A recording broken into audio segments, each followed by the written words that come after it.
Good afternoon. I'm Josh Geballe. I'm the Managing Director of Yale Ventures, and it is my pleasure to welcome you to the 10th Annual Yale Innovation Summit. We're delighted you're here.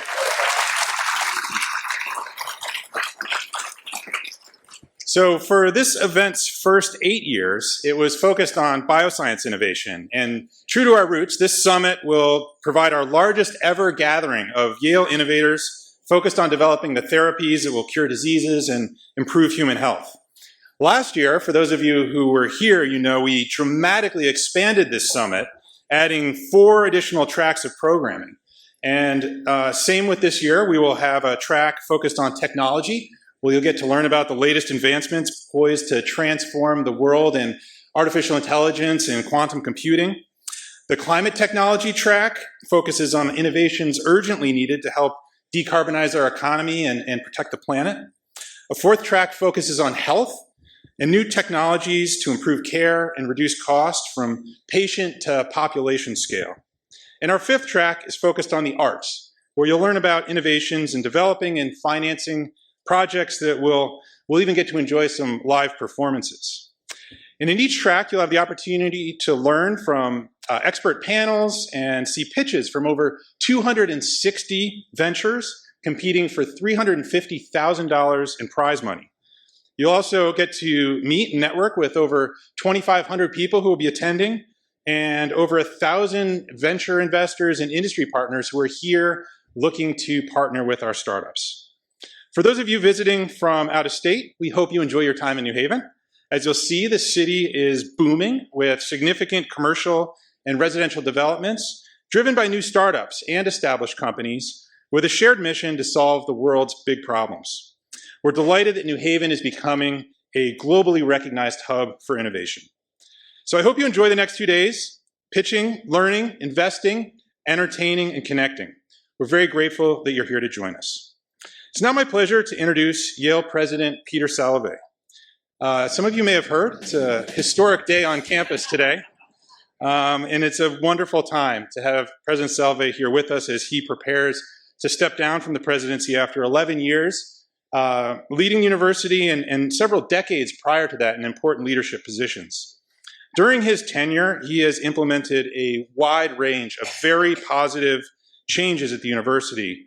But in particular, he has increased Yale's commitment to innovation and impact, to ensuring that Yale research discoveries are launched out into the world where they can make a difference. And during his tenure, translational research has grown dramatically. The programs, policies, and culture around entrepreneurship have been transformed. Education around innovation and entrepreneurship has expanded, and Yale is helping to drive an innovation-led renaissance in New Haven. So please join me in a round of applause to thank President Salovey for establishing the foundation that we'll be able to build on for years to come.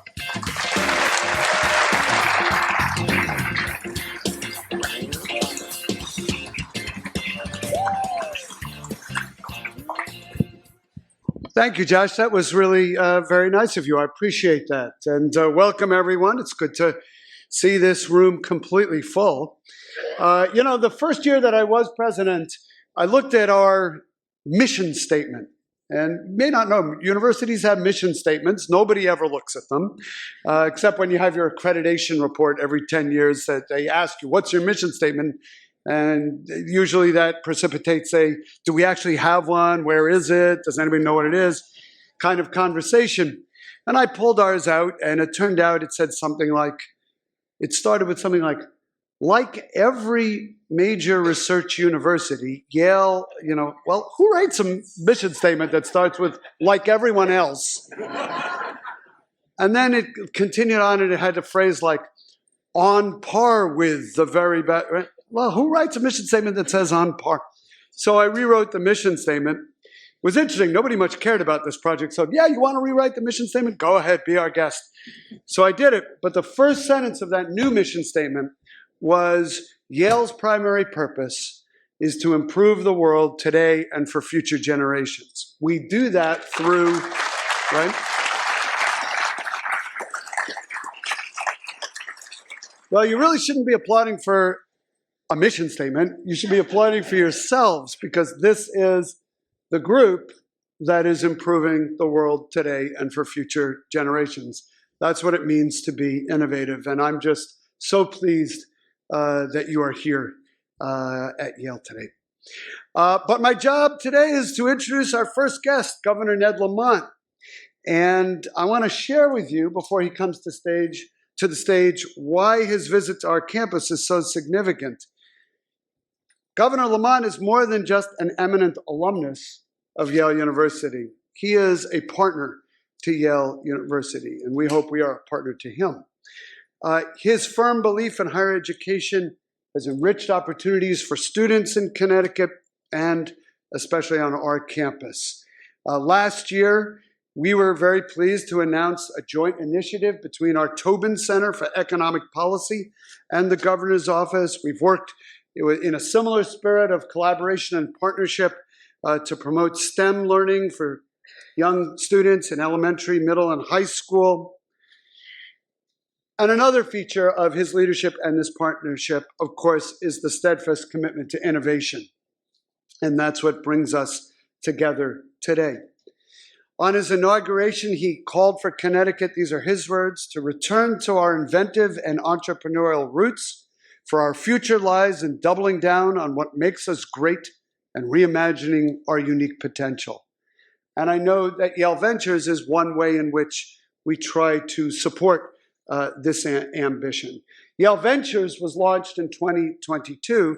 Josh was too modest to tell you the whole Yale Ventures story, but it brought together existing groups that promote innovation, entrepreneurship, the development of intellectual property, its commercialization, partnerships with industry, tech transfer, all under one umbrella. And scores of startups with roots at Yale now dot the state, especially here in New Haven. So since fiscal year 19, the 18-19 academic year, Yale spinouts have raised $2 billion in new venture financing. Last year,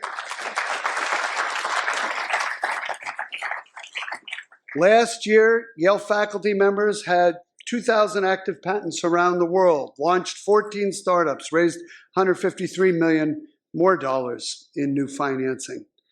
And that kind of work is invigorating our economy. It is strengthening our host city. There are projects associated with all this, like the building of 101 College Street, which is going up, being finished now, which will be the home of Yale Ventures, that are kind of knock-on effects of being a more innovative university and of attracting innovative individuals to within our circle. And of course, when that new building, when the ground was broken for that new building, Governor Lamont was with us. Governor Lamont has served communities in Connecticut as a business founder, as a volunteer teacher, through multiple roles in public service. He's a member of the Yale SOM class of 1980, was sworn in as the 89th governor of Connecticut in 2019. Since then, no one has done more to advance the state's startup ecosystem. And economically, he's brought record budget surpluses, filled the state's rainy day fund, delivered tax cuts, paid down billions of dollars in debt early, and took major steps to modernize state government. Also, really important, I think, to the tech, biotech, and traditional tech infrastructure in this area, really the startup ecosystem in this area, is his investments in transportation infrastructure, the way in which our airport is becoming a functioning airport, trains to New York and the like. Those of you who want financing, you want your VCs to be able to find you here in Connecticut, and here's the way, this is making it possible. Well, all these achievements contribute to a business climate that's conducive to investment, to growth, especially around innovation. And we are just so honored and delighted that he is here with us today. So please join me in welcoming our state's 89th governor, the Honorable Ned Lamont.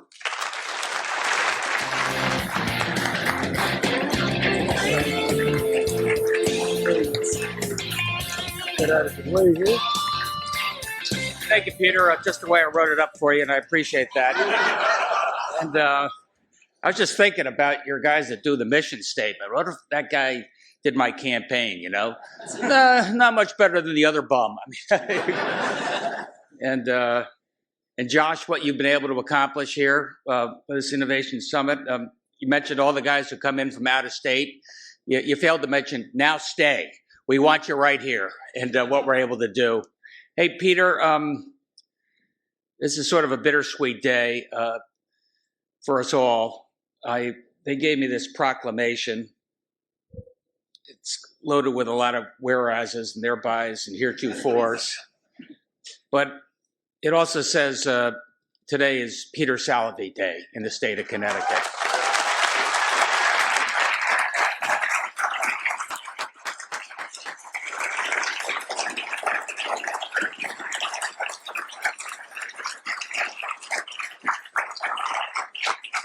Let me just tell you a little bit about what Peter and Yale, mean to the state.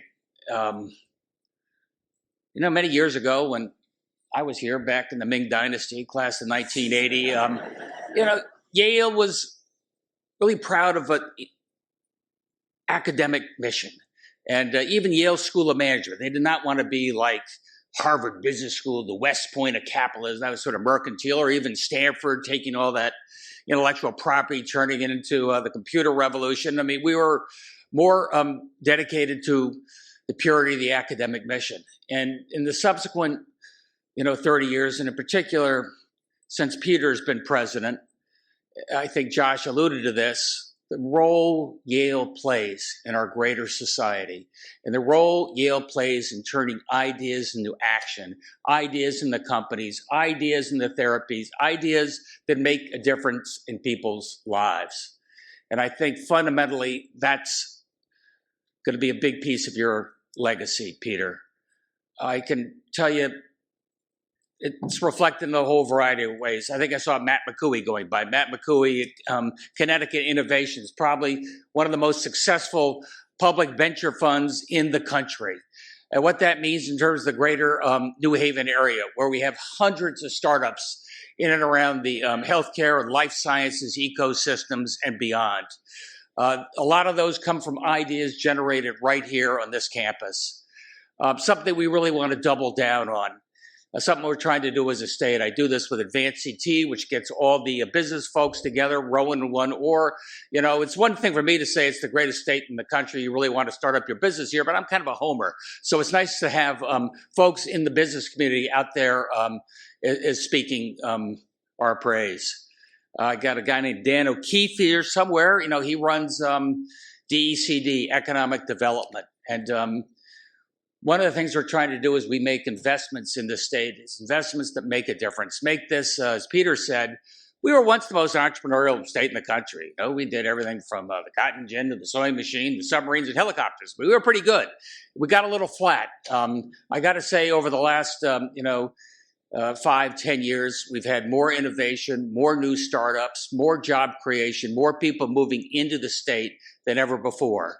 And that's in no small part, Peter, thanks to the great role that Yale plays here. It's true. It's really true. We're trying to figure out how we can partner with the innovation economy. Make sure this is an ecosystem where each and every one of you know that you got the talent you need and a way that we can help your companies grow and expand. One of the things that we are going to do is announce $100 million grant for the innovation corridors, starting right here in New Haven. Play to our strengths. Play to our strengths. Right here, it's all involved in the life sciences and quantum computing, all the places, Peter, where Yale so excels. Let's play to that. We're going to double down there in terms of investment in, data center and artificial intelligence, how we can put that together. And by the way, we're doing that with Yale University in partnership with the University of Connecticut. I think I saw Radenka Merrick over there, head of the University of Connecticut. That's a partnership. That's how we work together. And we want your involvement there as well. We want the private sector involved. We want the startups. So we turn this, data hub into something that can make an enormous difference. And then we're going to extend this beyond. You play to what your strengths are. You know, you can't be all things to all people, but we are some of the best when it comes to life sciences, some of the best when it comes to advanced manufacturing, especially there in Southeast Connecticut. We make the most sophisticated equipment in the world, like jet engines and F-35s. And what we want to do is double down on that. Also in the fintech space, everywhere from SureTech up in Hartford right down through Stanford. Those are the investments we're going to make, try and build out those ecosystems in a way that is transformative. It may seem a little ironic that turning Yale into such an important innovation hub and with AI and STEM and life sciences comes from a president, Peter Salovey, who had a degree in, I think it was psychology, social psychology. Sort of say, well, where's that coming from? And I just had a chance to talk to the incoming president of Yale, Lori, and she was really an art historian, cultural art historian. And you sort of think a little bit, how does this play out in terms of technology and the arts? And Josh, I was really happy to see the arts is featured here today. One of my favorite biographers is a guy named Walter Isaacson. And Walter Isaacson writes biographies about folks where science helped inspire the arts, and probably more realistically, arts inspired the science. You know, he had, Leonardo da Vinci, who, did a lot in human anatomy, and was pretty good as a painter as well. Give you an idea of how science impacted the arts. He did the book about Steve Jobs, and everybody else is studying computer science, and he's studying calligraphy. He says, thank God I dropped out so I could study calligraphy, and how he reimagined the personal computer in a way that was friendly and impactful in a way that otherwise might not have been inspired if he had studied something else. And finally, Isaacson wrote the biography of Albert Einstein. And he tells the story brilliantly that there in Vienna, back in the late 19th century, a lot of young up-and-comers were studying physics. It was sort of a new, brave new world. He studied physics, and he also studied the violin. And Albert Einstein said, combining the abstractions of physics with the liberating nature of playing music and the violin is what I think gave me a different perspective on physics and the physical world than any of my peers. And I think that's worth remembering when it comes to a great university like Yale University. I think our universities are under siege right now. I think there's a lot of attacks on our academic freedoms, attacks on what we teach and how we teach it and what we're allowed to say. And I just want to say as a governor how incredibly important our universities are, starting right here at Yale and right down the street with UConn. This is one of the crown jewels. This is one of the greatest competitive advantages our country has. We attract the very best and the brightest from around the world. They know the value of education right here. And we got to do a better job of educating them, make sure the academic institutions can continue their mission without political interference, and make sure more and more of those young graduates stay right here in the state of Connecticut. And you don't have to. So it is not note of irony that Peter Salovey is probably one of the greatest leaders when it comes to making sure that Yale is impactful in our greater society. This Connecticut Innovation Summit, this Yale Innovation Summit wouldn't have happened 10 years ago. This is the nature of how it's changing. And it's also worth remembering that Peter Salovey plays a pretty mean stand-up bass in a bluegrass band. So that's his little Albert Einstein as he transforms. So thank you. Thank you on a personal note for everything you've done for this university, everything you've done for our state. You keep stealing some of our best talent. I see Alexandra and Josh here. We get some of your talent right back. Yale was right next to us when we got through COVID. Couldn't have done it without Manisha and Albert and some of the folks. And it's just the nature of the relationships and partnerships that make a big difference. And thank you for calling Connecticut home. And those of you who are still thinking about it, I got a real estate agent who'll show you around. Thanks, everybody.